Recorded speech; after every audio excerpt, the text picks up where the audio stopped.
It is midsummer in the Peloponnese. The air is thick, a suffocating cocktail of wood smoke, roasting ox flesh, and the unwashed sweat of 40,000 bodies.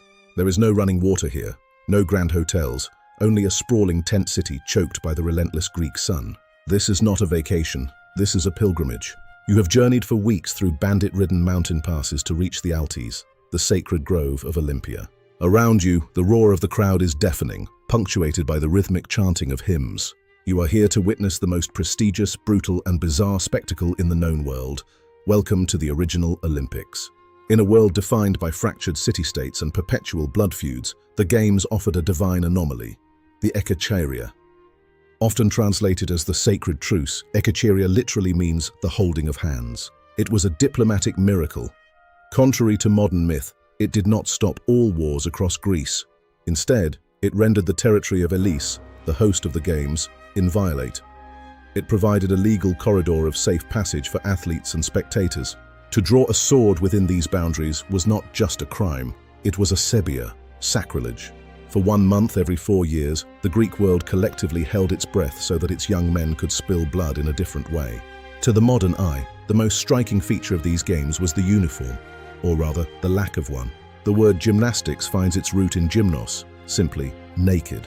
While the earliest competitors likely wore loincloths by the late 8th century BCE, the Greeks had stripped away all pretension.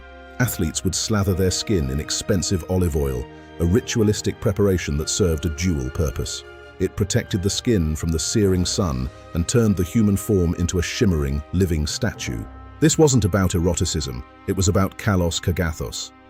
This was the Greek ideal that physical beauty, kalos, was the outward manifestation of inner nobility and virtue, agathos. To compete naked was to stand transparent before the gods, with nothing to hide and no status to claim other than the strength of one's own sinews. But do not mistake this aesthetic for softness. The events were designed to test the limits of human endurance. Take the Hoplitodromos. In a deliberate irony, the Truce Games concluded with a sprint in full military kit. Men carrying heavy bronze aspides, shields, and wearing restrictive helmets tore across the scorched earth. It was a reminder that the athlete was, first and foremost, a soldier. Then there was the Pankration. Its name means all power, and it lived up to the title. A terrifying hybrid of wrestling and boxing, it had only 2 rules, no biting and no eye gouging. Everything else, bone-breaking, strangulation, and liver-kicking, was permitted.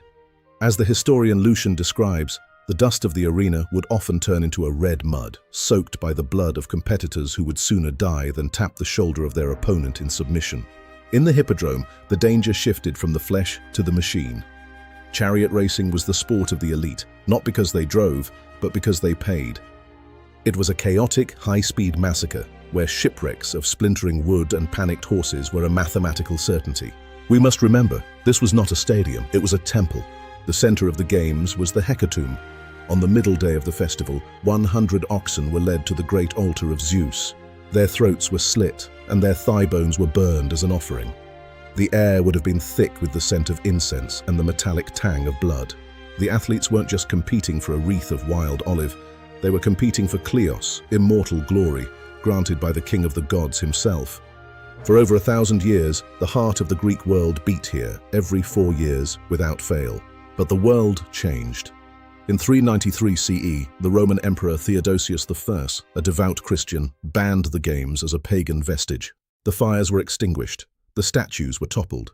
The silence that followed lasted 15 centuries. Yet, every time a modern athlete steps onto the track, they carry a ghost of Olympia with them, a remnant of that ancient dusty valley where man sought to become something more than mortal.